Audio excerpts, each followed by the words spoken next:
Hi to everybody out there, and welcome to today's Search Engine Journal webinar. Hope you're having a great day. We're thrilled to have you here with us.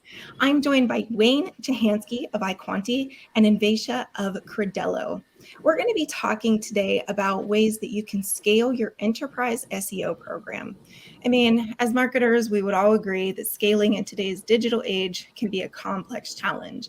And so today, Wayne and Vesha are going to show us ways that we can spend time, you can really build an SEO program for success.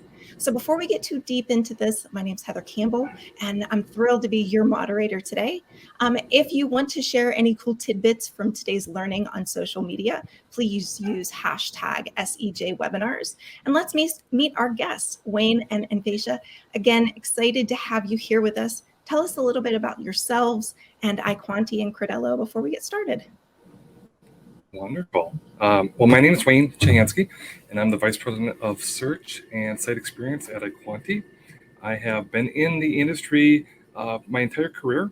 There's been a lot of algorithmic changes in the last few years, probably more so than the last couple decades.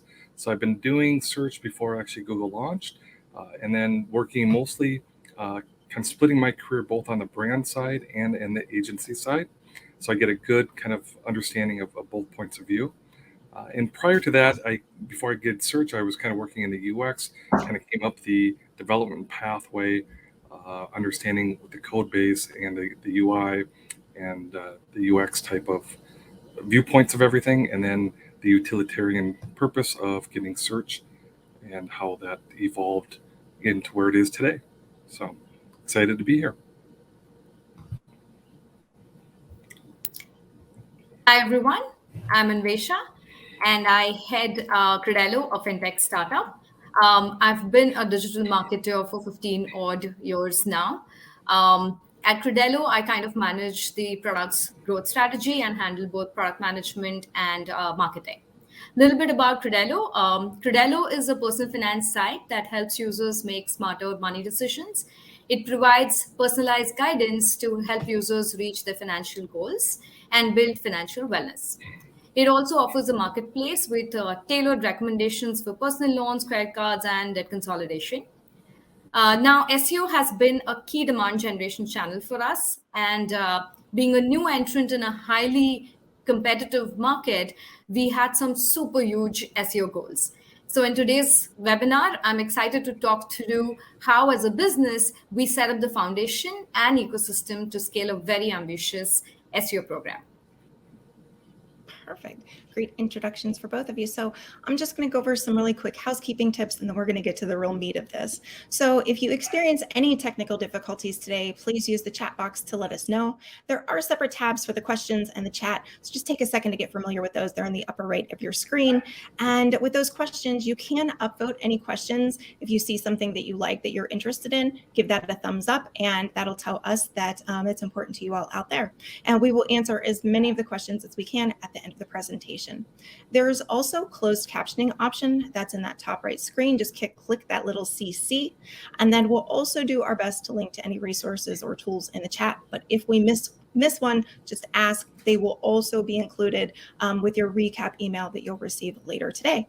After the webinar, we ask if you can stick around for a short survey. It doesn't take any more than a minute or two, and this information really helps us gauge what works and how we can make SEJ webinars more useful for you.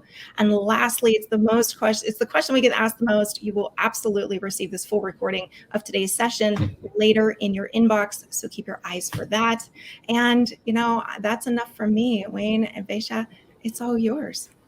Perfect. Well, we're going to jump right in. I wanted to tell you a little bit about what we're going to talk about today.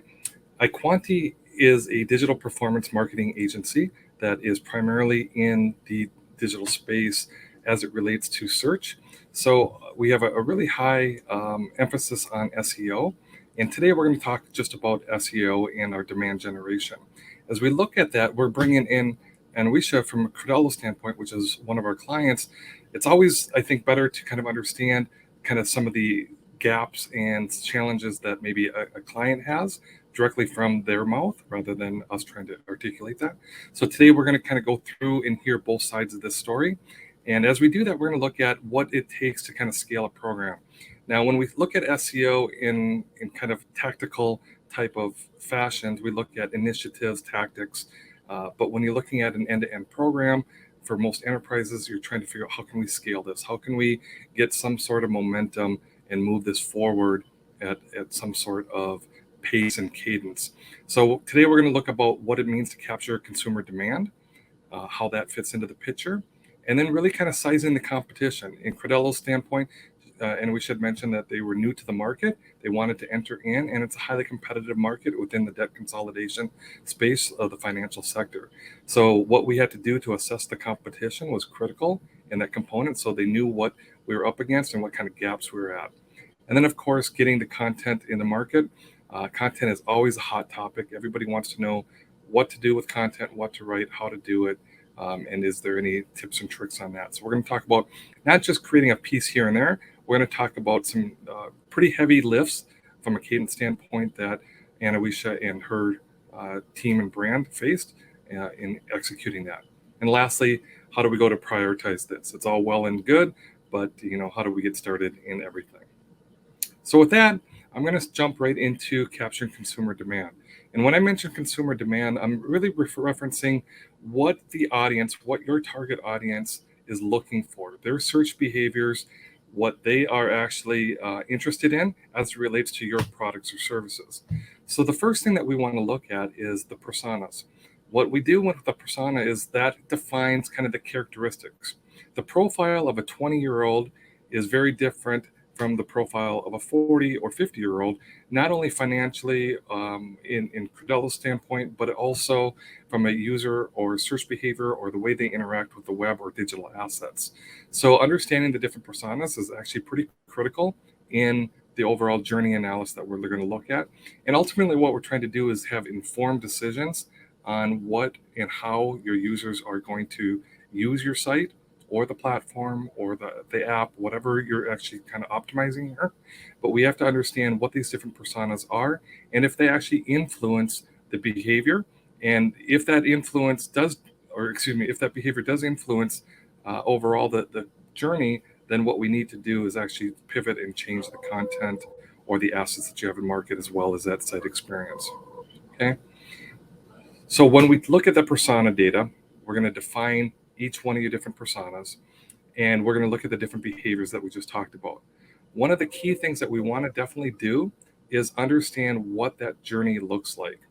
Now, I'm going to use a reference called a full funnel journey. And what I mean by a full funnel journey is having the assets, which are your web pages or the content, in market for all of the critical components of the journey. From low funnel, I'm ready to buy whatever your product or service is, all the way up to the upper funnel where I don't even know what it is, or do I even really know that I need what you're offering to me. So the goal here is to take that persona data, look at the different search behaviors, look at your audience, and then apply this journey analysis to this. And if we take your product or service and we can kind of underline exactly what this journey looks like, what we want to be able to do is map out every major milestone from low to high within the funnel state. And here's the reason why. There's two main critical elements that this allows you to do. One, if SEO is done correctly, and this is something I've always said, if SEO is done correctly, every single page on your website becomes the home page or point of entry. So what I mean by that is if you're ranking number one for that particular page within that journey and somebody's searching on that query, that page is going to rank. That is their entry point. So let's say that point of entry is in the consideration stage. Somebody is considering your product or service. It's ranked number one. They come into your site.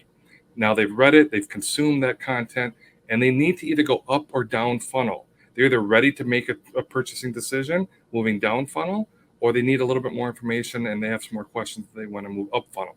However, if you don't have assets or pages in market and having primary CTAs that actually cover that journey going up or down, you're kind of leaving somebody stranded. You're letting them come into the website. They're going to consume what you're reading, and then they're going to bounce back out because there's nowhere for them to go.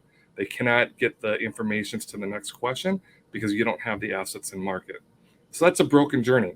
And what happens is they're going to go back to Google, do a new search, and then they're going to come into the point of entry of somebody else's website where maybe they actually have connected the journey and they can complete that journey and then the sale on the conversion for you. So even though you had the first point of attribution in the origination of that customer, you actually lost it because you didn't have the funnel actually built out from a content asset standpoint. So the number one takeaway here is a full funnel journey actually will solve for a broken journey. You want to allow a user to move up and down freely, as well as kind of get that call to action for the application or the conversion throughout that entire journey. And the second one is that we talked about the new point of entry. Of course, if you don't want somebody to go out of Google, go back out to Google and come back in. So if you don't have the content that actually matches the user journey based on the demand that they're looking for, then they cannot enter into your site and you lost that point of content, that point of entry. So you lost that traffic. So the two things we're solving for here when we talk about a full funnel is a broken journey and new points of entry from a traffic standpoint. If you do this correctly, that is all of the content that you need. You do not have to become a publishing company. What you need to do is make sure you have the assets and the content covered that matches your consumer demand and the full journey across that entire funnel from low to high. What we do then is we take that journey data, the persona, that funnel connection, and then we actually apply that to our keyword research. This is what's informing the keyword research. When we look at how to do proper keyword research, I think this is really critical. Even though Google says keywords are dead, which it's true, keywords are not like they used to be in the old days. It used to be the prominence and frequency and all those types of things. Now it's based on language models and it's more driven around intent. Keywords are directional for the intent of what somebody's looking for. So what we want to do is we want to look at a few three main areas first when we are kind of looking at your keyword research. The first thing we want to do is what you're ranking for. In Credella's case, they didn't have a site up yet, so they weren't ranking for anything. But in your case, you probably have a site. You want to pull your organic footprint of everything you're ranking for. Then you look at your competitors. What are they ranking for? Now, these are brand competitors, and as well as maybe once you get an upper funnel, they could be SERP competitors based on the type of content that's being offered. But you want to pull the footprint, organic footprints of your SERP competitors and the brand competitors and compile that and add it to your organic footprint. And then lastly, you kind of do expanded research. So it's three type of research elements that you do in the keywords. And then from there, you're going to theme these. And what I look at when I talk about theme or sub-themes, we talk about intent-based theming. So you want to make sure that your keywords mean exactly the same thing. They don't have to say the same thing. They just need to mean the same thing. And what you're going to have, ideally, is an example. You might have 2,100 primary keywords, 4.6 million in search volume, and this is going to leave you with maybe 10 to 15 keywords for a single intent. Now, ideally, what we like to do is say that 10 to 15, the way I kind of phrase that is that in the English dictionary, you probably can't find more than 10 or 15 words that mean exactly the same thing. The minute that your words mean something different, you need to pivot and create a new page. So we look at one intent equals one page. Here's what I mean. Here's an example. You have a group of keywords: credit cards, apply for credit cards, credit card offers, credit card application, secured credit card. It sounds like, at first glance, when you look at all of these words, this belongs on a credit card page. It's all talking about credit cards. However, if you actually to break this up a little bit closer, one page doesn't match all this intent. When you look at this, there's actually 4 different intents, which means I would require 4 different pages in order to match the relevancy signals that Google's looking for. So apply for credit cards, credit card application, apply for credit card online, and sign up for a credit card, they all mean the same thing. Credit cards, new credit cards, or comparing credit cards, those mean the same thing. A secured credit card and credit cards to build credit, those are in the same meaning as well. And of course, then the offers is different. So in this particular case, where something looked like it was just one page, with a half a dozen keywords or so. It's actually 4 pages based on the intent. This is really critical component of your overall foundation. You need to be able to look at your user journey. You need to look at the audience, look at your keyword data, and really spend some time here. If you're ever to spend extra, double down the whole measure twice, cut once theory, this is where you do it. This is where you need to get more specific and really understand the intents. This becomes the driver for everything you do. Everything we're going to hear, Anna, we should talk about that their success and how we scaled their program is based on this foundation that we actually group these themes and sub-themes correctly based on the intent. Okay. So let's take a listen to Anavisha. What did you do? How did you guys do this when we looked at their personas? Yeah. So just like Wayne was describing at Credello as well, our content strategy began with developing user personas. So we drew up an image of our core prospective users, which included an understanding of their demographic attributes, what are their motivations with respect to money, what their short-term and long-term financial goals were, what kind of debt they had, what frustrated them about their debt, and so on. These then became the foundation for our content strategy across channels, not just SEO. And it got translated into content guidelines, brand voice. How do we want to speak to end users through content? And it really became like, the foundation on top of which we started writing SEO content. It also formed the basis for us to understand what kind of needs our users have, like Wayne was saying, and helped us chart out the decision funnel and the journey for the user. What are they searching for? What answers are they searching for on the web? What questions they want answered? For the rest of this presentation, I will go into more details of how we tackle the space of debt consolidation specifically. What you see on the right are different kinds of themes that our audience was interested in, but we'll look into more on debt consolidation. So we first started by developing a mind map of the consolidation demand landscape. At the highest level, it was broken down into 4 dimensions that you see here. At one end, we looked at all kinds of queries that a user had across the decision journey, across the funnel, and what kinds of specific pain points people have with respect to consolidation. Then we also looked at various types of consolidation needs that people have. And lastly, we got into what are some other alternatives available to users when they look to consolidate. Now, each of these dimensions were broken down into tightly packed intent clusters that Wayne was mentioning, which looked something like this. A lot of research went behind this. Obviously, there was this usual keyword research looking at search trends. But in addition to that, we also researched for needs and intents expressed across the web. So, for example, we studied social media conversations. We looked at what questions people were asking on Reddit. As an outcome of this research, for example, these clusters were broken down into topics. So here we see that the type cluster was broken down into subtopics like credit card consolidation, debt consolidation for veterans, student loan debt consolidation, and so on. And each kind of users who are looking for a specific type of debt to be consolidated has a different intent. Now, each of the orange circles that you see here essentially became either a page or a cluster of its own. So, for example, here, student loan consolidation in itself was broken down into various kinds of student loan consolidation, like law school debt consolidation, medical school debt consolidation. And these subtopics were then covered in a separate page. So this is how we went about creating a mind map of user needs to exhaustively cover demand in all categories that was relevant to our target audience and business. Over to you, Wayne.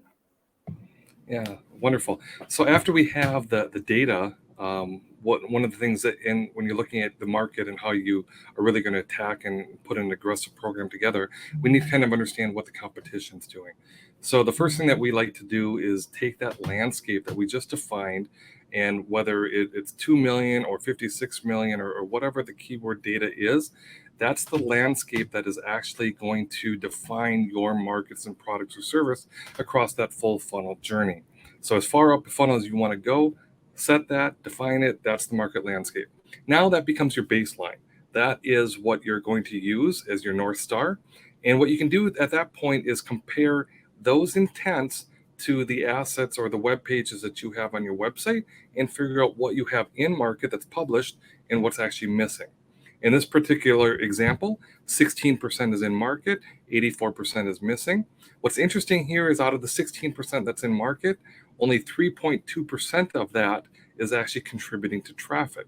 So it kind of gives you a little bit of a health state of union of where you are at. And in this particular case, 16% of assets are covered, 3% is actually contributing to traffic. So you have to, one, create new assets to cover the full journey. And secondly, you have to optimize that 16% to get more of that contributing to traffic. Now you look at that compared to what we call a share of voice on how that same landscape is working for other type of category competitors. In this particular case, if you are lender number 5 and you're sitting at this 1.3%, you can see in your business competition that lender number 1 has got 5 times the volume and market share. They're at 5.18%. Now, what are they doing correctly? And when you look at aggregators or other sites, they're much higher. So there is a much higher opportunity to actually acquire this and compete within your business competition. So this is kind of just a state of the union. Understand where you are, where you're trying to go, and then from there, what we want to be able to do is break this down on the strength or the maturity of your competitor's SEO program. So look at their market coverage. If somebody's at that 5.8%, what we want to be able to understand is what key terms are they actually ranking on? How much of that's contributing in top placement for them? What is their overall keyword footprint? How many assets do they have? Do they have the full funnel connected? Do they have all of that 84% covered? So on and so forth. You're going to take measurement of their market coverage. After you do the market coverage, you're going to, again, compare the share of voice. What's interesting about this is to say, if your 1.1 wants to be a 2.8 or the 5.8, whatever the top competitor is, what does that look like for you? If you were able to achieve that, what does that traffic look like? And you multiply that by your conversion rate so you can kind of understand what that forecast could actually be and the meaningful value of the channel if you were to acquire what your competitors are, as well as do you have a path forward on where you can overtake certain competitors within your journey. Third is that overall content gap. You need to know how many sub themes and primary themes are overall.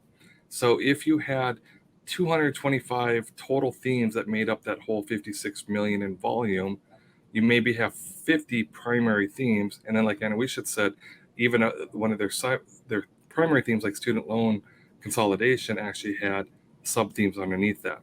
What you want to be able to do here is, one, identify how many it takes, how many intents and themes are there. That's your total page count. And then you look at how much of that is your competition covered versus how much do you have covered. That shows you the runway of where your gap is. Now, of course, as we know as SEO practitioners, that getting the content and market is difficult, but that's only the first step. You have to build authority to it. But the whole chicken and egg, you definitely need the content and market first, and then you can build authority to that.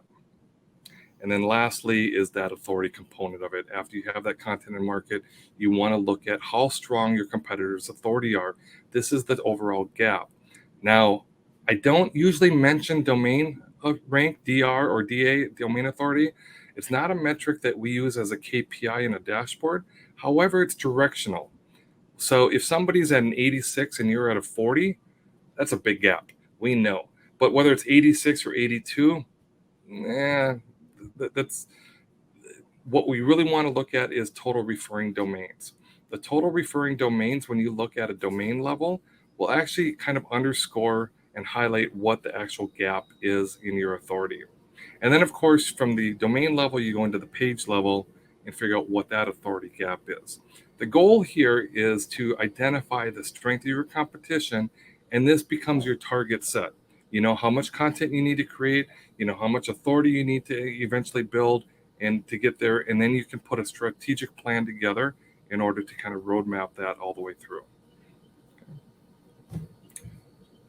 Right. So since we were brand new players in the market, we were starting from ground zero. So our competitive analysis, especially when it came to content, essentially meant looking at what is the road that we need to really cover. So, for example, for debt consolidation, our competition report looked something like this. For each of the high ranking competitors, we were studying their topical authority. We were looking at how many pages they have within their particular theme. What was the UR strength distribution for these pages? How many keywords they were ranking for on page one and beyond. And these were the benchmarks that we were looking to hit and surpass with our content strategy, clubbing that with the cluster keyword approach that we saw. So, obviously, we had a long path to cover. Our approach was to build out one cluster at a time. And we did a few things for every cluster. Each of these clusters, firstly, had a pillar page. So the idea with the pillar page was to exhaustively cover the umbrella topic, which would mean for the debt consolidation example, the pillar page would have basic content on types of consolidation, information across the decision funnel, pain points, alternatives, all of that. The one thing that we did with pillar pages is at one end, we were looking to cover user intents comprehensively. And at the other end, we were also looking at what top ranking competitors have covered. And we ensured that our content covered everything that they did and more. We were always looking for that one up above our competitors, mostly from an experience standpoint. So for every pillar, our product design, our content team would come together with SEO, and we would ask ourselves, what can we do differently here? What unique aspect can we bring to our page that is not only useful for the end users, adds value to the users, but also stands out from the competition? In some cases, this meant adding an infographic. In some cases, it was like an interactive quiz or a tool or a calculator. Once the pillar page is done, we then move to clusters. So for every such pillar page, there were supporting cluster pages that covered subtopics within that topic. Those orange circles we saw a while back. We then use strategic interlinking to signal Google on the semantic relationship between pages within the cluster and with the pillar. And the cycle goes on for all clusters. Right. So as we look at taking those clusters, those primary themes and sub-themes, now we kind of look at what does it actually take to scale content. And this isn't just writing one or two articles. In Credello's case, they're new to the market. You're competing with aggregators like NerdWallet, Credit Karma, under wonderful established brands that are out there, a lot of content within the space. There's always a content restriction that you're kind of up against, and you have to kind of bridge this gap. So what do we do to do this? The first thing is to calculate that gap that we talked about. Understand that landscape, look at the market demand, get all of those clusters or those themes and primary themes, overlay those against your inventory, which you have actually published on the website. Make sure that the page that you have is actually matching the intent. Here's a common thing that I've seen quite often is where you have a URL and the taxonomy and the naming scheme of the URL is X, but the page copy is Y, and then the keyword that you have mapped to it is Z. So you have three different competing signals, and what you need to do is understand the alignment and make sure that those are all one signal, and that matches one of the sub-themes or the clusters, whether it's the pillar page or with the supporting pages, as Anawisha had mentioned, and make sure that those are inventoried so you can kind of understand the gap. And then what you're going to end up having to do is two work streams. How much of this do you actually have covered, and how much is brand new, net new? In Credello's case, of course, it was all net new. In your case, you probably have some existing and some net new. Now, we've seen often where people will actually write content without this data science behind it. So the content that is written actually doesn't have a whole lot of value. Now, this isn't just about SEO value. One thing I want to clarify and demystify is there is no such thing as SEO content. I can't say that enough, that there is no SEO content. We are not manipulating anything. If the content is published, it should be for the reader, and it should match the consumer demand. Remember, in the very beginning, we talked about fish where the fish are, look at the consumers, their search behaviors. What are they actually looking for? What is their demand? That's the piece of content that you put into market. That is intended for them to read and to bring a call to action to it. So make sure that that is matching. Don't create content that either doesn't have value or that you're just trying to create it for SEO purposes. Make sure the content is mapped to that journey and that funnel, and then you can calculate the content. You should be left at this point of how many existing pages do you need to optimize and improve rankings on, as well as how many net new pieces of content do you need to create. And when we look at Cordello, take a look at this, and Alicia, you can kind of talk us through this, but this is a big number. This is what you did on a monthly average. Yeah. So our net new against our competitors was huge. As we saw for debt consolidation, about 100 pages for a single theme, and we were going after many others. So our goal really was to have a high velocity content cadence. Over time, we've reached a cadence where we write and publish 150 plus articles in a month. We've built, optimized, re-optimized at least 30 topic clusters on the site in the past year. And we regularly build UX enablers like calculators, tool widgets that were placed across our content. I mean, I can't say this enough. Content is not always just written content. Always also think about UX enablers and interactions that can make your content really useful for the user. That's a great point. So real quick on here, one question for you, and it was 150 to 175 per month. That's a healthy bite, right? That's an effort that takes a lift here. Did you do that consistently for 12 months, 18 months? How long was that cadence that you ended up kind of drawing through that? Yeah, so it did fluctuate over time. I think we began with much smaller numbers, but our current cadence is more or less consistent around that, right? Of course, there are certain points in time in our SEO program where for a certain cluster, you've already built those content pieces. So you're probably not writing as much and your focus is more on re-optimizing existing articles. So Yeah. it kind of fluctuates. Right. And actually, that brings me to another really good point, because Google, when you hear about core algo updates, and we've all experienced some July, August last year were some big ones. We had one already this year. They always say the old dating line, it's not you, it's me type of a thing. There's nothing you need to change. It's just how we've changed this. One of the best examples that Google has kind of mentioned is the top 10 movies of, let's say, the 90s or the 80s, whatever. I'm kind of dating myself, sorry. But nonetheless, the top 10 movies of the 90s. And if you were to ask somebody back in 1999 that question, you would get a list of top 10 movies. You ask somebody today, you're going to still get a list, but it's going to be a different list. Now, does that mean the movies that people said back then were wrong? No. It just means that what people value today is different. And that's really, in essence, the definition of a core update.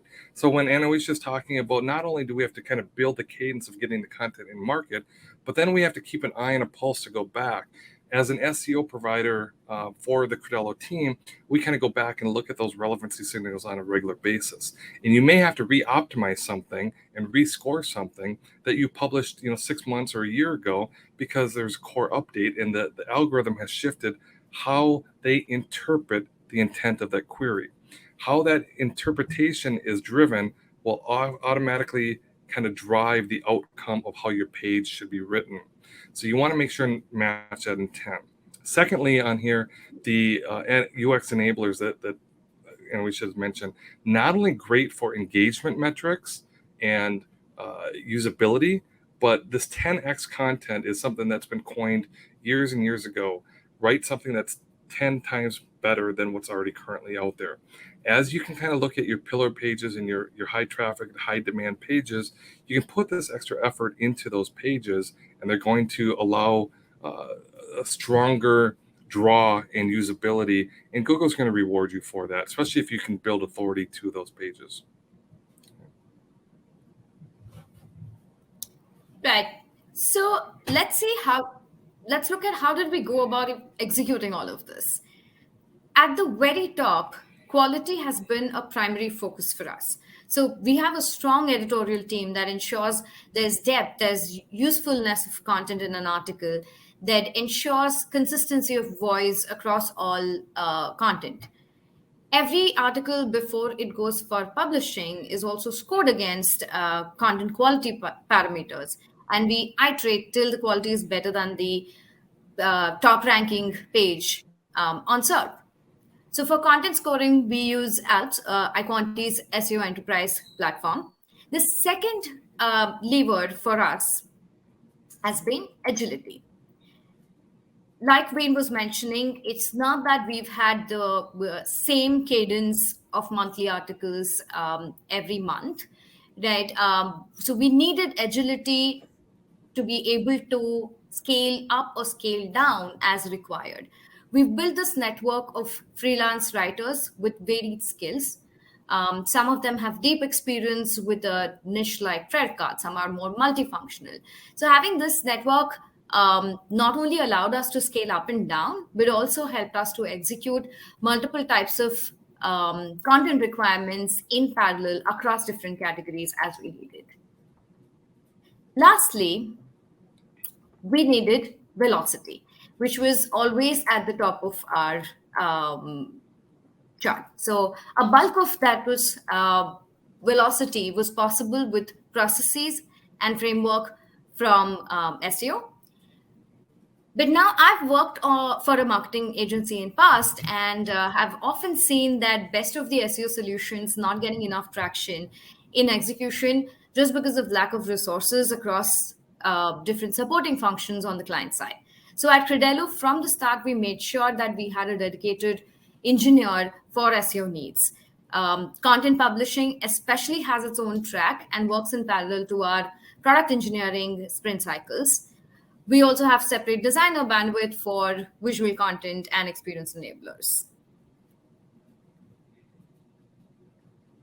So as our content program is maturing, we're also seeing some good results. So again, going back to debt consolidation theme as an example, over the past 18 months, this is how far we've closed our content gaps with respect to competitors. As a result of this, we are now seeing 53 keywords ranking on page 1 for this theme today.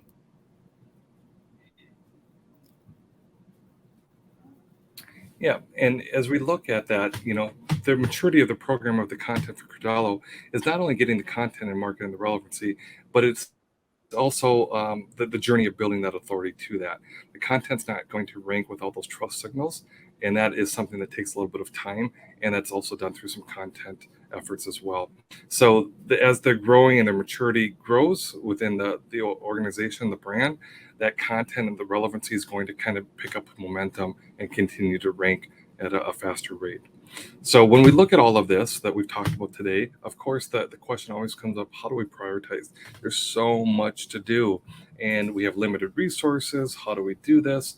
I think one of the things is to kind of take a look at how you actually visualize this and where to start. I look at 3 main categories at a macro level. One of them being low effort, high impact. Everybody loves quick wins. I don't disagree. But beyond quick wins is the effort it takes. Some things are easier to do than others. For example, and we should said for the Credello brand, they actually have a dedicated engineer to do content updates, which means that they at any time can do CMS page updates based on SEO recommendations that are being made. That's a huge difference. These are quick things that you can go into the CMS, make the changes, update the page level content, and then whether it's a primary attribute or make a change to H2, add H3, add a paragraph of text, change some intent. You're going to constantly score this. One of the things that Anna should mention is iQuanti does have a proprietary tool called ALPS. This is different than some of the other tools. Other platforms out there have to do with reporting and maybe some research, where ALPS is actually more about modeling and simulation. And so we can actually score the content and model that to see how it actually is affected against the SERP. And once we get those scores, we're going to constantly make these changes. So one track that we look for is quick things that can be done very easily. You kind of keep a run rate within sprint cycles on that. The second one is longer cycles. what is going to be a little bit heavier lift. And this could be a net new piece of content, which means that it's got to go through brand guidelines, product owners, different stakeholders, legal compliance. You might have an internal team, external team, however that works. It's just a little bit longer cycle, but that needs to be going in addition to what's happening. Now, everything I'm talking about here are all work streams that are happening simultaneously. So don't think of this as a contingency model. These are all concurrent work streams that you can do collectively at the same time. So as you're making updates to existing pages, you also have a queue for the net news that are going to be created, as well as the longer cycle might include that infographics, the widgets, the calculators, any interactive type of content that takes a little bit of engineering, a little bit more planning and strategizing.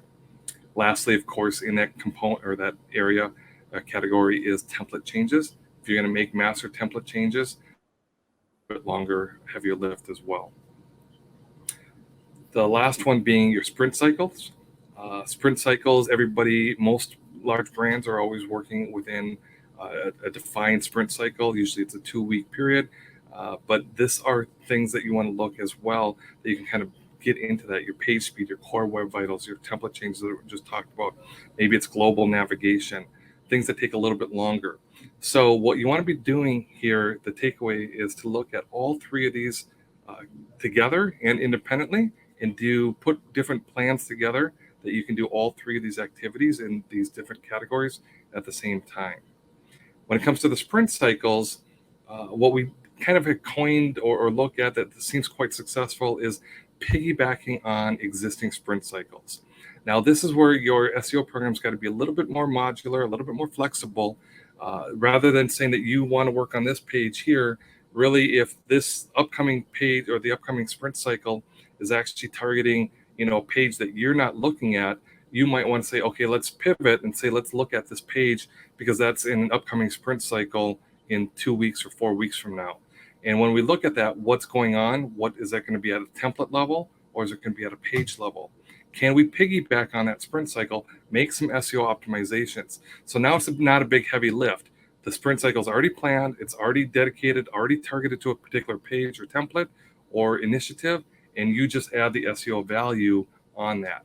That's one way to kind of scale at an enterprise level a lot quicker than defining individual sprint cycles that you're at the end of the queue, and it might be 3 months, 6 months out down the road. So look at things in your sprints, look at what your development team is actually planning, and say, where can I actually kind of put my puzzle pieces and move into those sprint cycles? And I usually look at template level that has to do with like core web vitals, your page speed, your code loading sequence. Lazy loading is a big thing. If you haven't looked at that, you should definitely look at it. And then any widgets. Your page level is more your primary attributes, content, your images, your schema, and then you can, of course, make those through the CMS. Okay. Right. So once you have this plan in place, let's also look at how do you operationalize it. Right. For SEO to be executed successfully, you also need to have these right cross-stream synergies. At Credello, we did a few things. One, we ensured that SEO was in sync with product. Like Wayne was saying, they were embedded into our sprints and product roadmaps. So every quarter, when our product manager is drafting up the product roadmap, they have a line item on SEO enablers. So they sit down with the SEO and discuss what tools and calculators or features they would need to enable better experiences on content or drive traffic. Similarly, like I said, SEO is part of our engineering sprint cycles. So they're part of sprint ceremonies where they sit through backlog meetings before every sprint. They're part of sprint planning where they are making a case for their priorities and what items they want picked up in their roadmaps. Real quick, would you say too, I think that one of the misconceptions as you're describing this is that SEO is something that you do after the fact. As you're describing, it seems like SEO, the way we've helped kind of guide you and the team is that it's part of it. It's a driving initiative, and it's not something you do after. It's part of the engineering process. Absolutely. And that's a good segue for my next point as well, which is we've had some SEO best practices as well. So it's not just like, SEO is not an after fact in the sense that we don't look at is the URL structure right after a page has been launched, whether or not that was a page created, whether or not it was a requirement coming in from, SEO, right? So every page that gets launched on Credello, even if it's not a content page, if it's a product feature page, there are just certain prerequisites that are part of our checklist before launch. So for instance, every page goes through a page speed check, and then it's measured against benchmarks. Like I said, all URLs throughout the site come from SEO, even for product features. So there are a bunch of such SEO first practices that our team follows, and it's not really, just an afterthought. The team structure has also helped, having a dedicated engineer and design support, like I mentioned. Another thing that we have is common goals, right? So the gaps or recommendations that come out of an SEO audit, like page speed improvements, are also a part of an engineer's OKR on our team. Similarly, our analytics and CRO teams co-own goals on conversion rate optimizations. Lastly, leveraging technology can help operationalize a lot of things at a business end, especially when you have multiple teams involved. We use a issue tracking system primarily to program manage across work streams. I would also highly recommend a workflow automation tool for at least the content publishing workflow as well. Content workflows, as we know, can become complex and involve a lot of handovers. It starts from SEO, topic is created, it is then moved to it goes to an editor, from editor, writer assignment, back to an editor, SEO would add attributes to it, then design, then to engineering, QA, and back. So it's such a complex process, and when you have multiple teams working on something like this, a workflow automation tool can go a long way in accelerating. Finally, this is how we've come with our with scaling our SEO program at Credello. For a program that's less than 2 years old, we have about 200 non-brand keywords ranking on page 1 with cumulative search volume of 200,000 searches. So we're ramping up big time, and our entire scaling has started to kind of bear fruit. Wonderful. Yeah. So when we look at kind of the results of a program, it really depends on the maturity of your program. That is kind of a direct correlation of the authoritative signals that you kind of have. If your site is highly authoritative, making your content changes and filling these gaps will take traction a little bit quicker. When you have a younger or kind of not as mature of a program, your site doesn't have those authority signals, then that timeline of that journey is a little bit longer, and you have to put a little bit more gas on the fire, if you will, that you have to kind of add more catalyst to make this work. So for this being a brand new site launch, these were great results, and they're highly competitive terms. These are not long tail derivatives. These are short head terms that they are getting success on. So it's just been a wonderful journey. And Awisha and the brand has been fantastic to work with. So we're really excited. One of the things that I'd like to kind of mention as we're kind of concluding and going to open this up for questions, I'd be happy to work with any of you looking at any of your programs that you are, whether that's kind of looking at the state of union where you're at, calculating any interpret gaps, or even just coming in and doing a quick presentation like this to educate your audience or senior stakeholders. If that's of interest, please message me. I'd be happy to do that.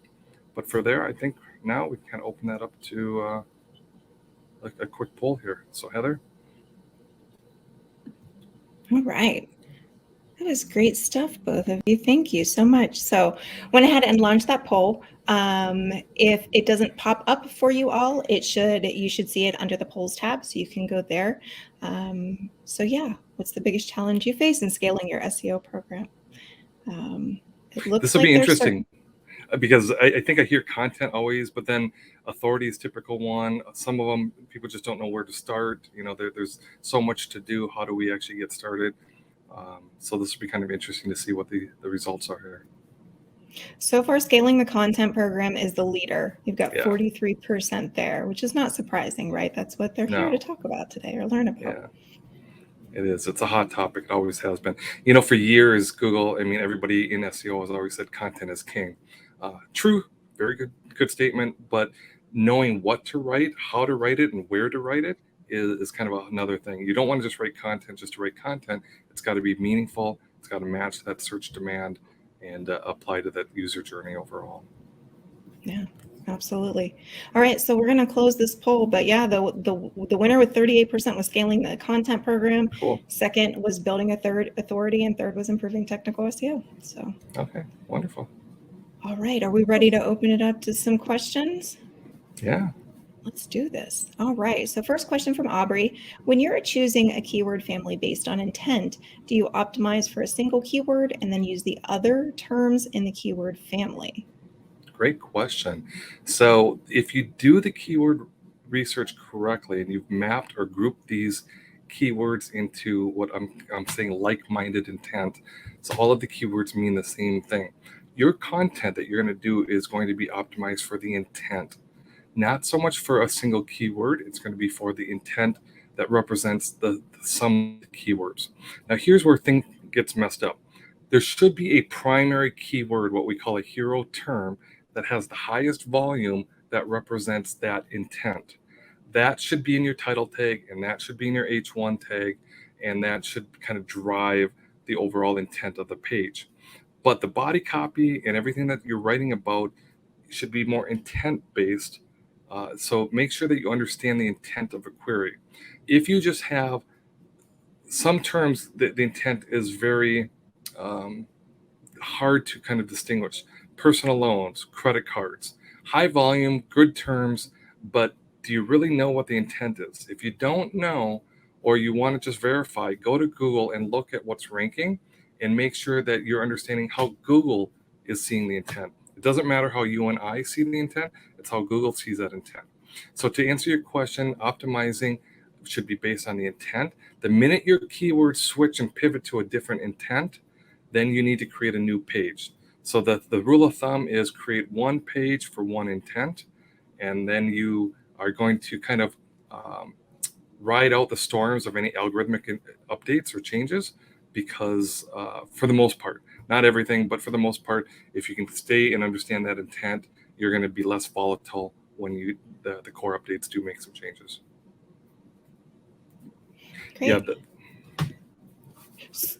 Sorry, Wayne, do you have something else to add to that? No, I just said, seeing that, yeah, the primary keyword, I saw in the chat, the window is what they're talking about. Yeah, the primary keyword, what I usually like to do is if you have a list of 5, 7, 10 keywords that all match the intent, then that primary is the highest volume term. It's usually a little bit shorter tail. It could be debt consolidation versus the higher volume is going to be your primary term. So, okay. Okay. And Visha, anything to add to that? Yep. Okay. So we got another question from Jonathan. Do you ever run into keyword cannibalization with your content? How do you know when you're being too specific or not specific enough? Yeah, good question. You do. And actually, when you are dealing with different country codes and different markets, the cannibalization can happen a lot more frequently than when you're just looking at a single U.S. market domain. But when, again, it comes back to the keywords and understanding this mapping, these intents. Now, what you don't want to do is create 3 pages about the same topic. If the topic is the same topic, then it's going to rank for those terms. And if you put multiple pages in market, you're going to compete. You're going to see duplication of content or duplication of intent, and you're going to cannibalize that. So the rule of thumb there, again, that's why I say, really spend the good amount of time. It's subjective. There's no way to automate what the intent of a keyword is, but spend that extra time to really map and understand what your intents are based on those keywords. And if you do that properly, you should be able to avoid all cannibalization going forward. Great. So we got a couple more minutes. Let's see if we can get through a couple more. So question from Natker is, after the recent algorithm changes, Google started showing SERP results purely on a product basis, which shows a clear e-commerce mode. So how can a content piece, which is informational in intent, beat the game of the products that are loaded into the SERPs? Yeah. So again, I feel like a broken record. I apologize, but understand the intent. Your queries are going to either be transactional or informational type of queries. So you have to know what Google's kind of looking at that. So if you have a term that is transactional and Google's going to kind of bring up those e-com players for that term, that means the buyer's intent is to look for that product in a purchase state. So the way you would kind of combat that, either one, you have that same product offering, you can kind of beat it from an e-com transactional standpoint. Or number two, move up funnel slightly and say, how is there a use case on that product? And drive the traffic from that use case, which won't drive a transactional query in a SERP. It'll be more informational, and then win on that. And then on that page, you can get them converted into the acquisition journey that you're looking for. Great. So Melanie asks, how do you identify or predict emerging trends and keyword opportunities to beat your competition? Emerging trends. The one, again, the keyword research that we do, what we'd like to do is create this master, do the legwork of your competition. And then quarterly, we usually try to refresh that. Did anything change? Now that's kind of a reactive state, but yet at the speed of most people's kind of brand decisions, it's not that far behind. So I would take your competition, pull the organic footprints, look at those, and do kind of a cross-reference on those queries. Keep those Excel sheets, and you can do those lookups for duplications or net new type of terms. Even if something's in 76th position, which is not contributing traffic, it might be a new trend. Now, what I mean by that is in COVID, for example, people shifted from terms like payday loans, where they weren't actually getting a paycheck anymore because they were put on employment hold. They were looking for terms like I need money now. So the demand, even though it kind of went down in one segment, it actually picked up in another. So you can kind of look at those emerging trends based on the keyword data that you're looking at and what's happening in the consumer behaviors. So know your personas, know that journey, know your landscape, and then you can kind of keep an eye on what's happening there. All right, I think we've got time for one more. All right, so Hardik is asking, this is a good question. How do you get buy-in from top management to prioritize SEO, especially when the product achieves early success? Yeah, great question, because SEO is always underinvested. It blows my mind that that paid you'll get 75% of the budget to chase 25% of the impression share on the SERP, but yet organic doesn't. What we like to do, and we do this very well at Aquanti, we do forecasting. We're very accurate with the forecasting. We run SEO as a performance channel, and with that comes running that from a business case. So you look at that landscape, you look at your gaps, and then you can take your volume, multiply it by a conversion rate. And as you can kind of estimate where your pages are moving, you can estimate the amount of traffic. You take that traffic, you can multiply it by your conversion rate. Long story short is you get a monetary value of an equation. I can predict that if we do SEO for client X, that we're going to elevate the traffic to Y over a certain period of time if we can execute all of the deliverables, meaning that the copy, the pages, the build the authority that we need, all of those elements. And if we do that, you're going to get traffic. And at that traffic level, we can multiply it by your conversion rate. And I can tell you a revenue of what that is built by. You have to talk the language to your senior stakeholders. They don't care about H1s. They don't care about duplicates, keywords, all of that. They care about traffic. They care about conversion and getting the right audience to your website. So you have to make a business case that SEO should be ran just like a paid channel. And if at the very least, if you can make a case for going 50-50 on the budget, that would be a huge win for you. But you can build that business case based on projections of traffic and conversion. And the traffic then kind of trickles down to your levels of execution on the tactics. All right. Well, with that, we're at the end of our time. So Wayne and Vaisha, thank you so much for joining us.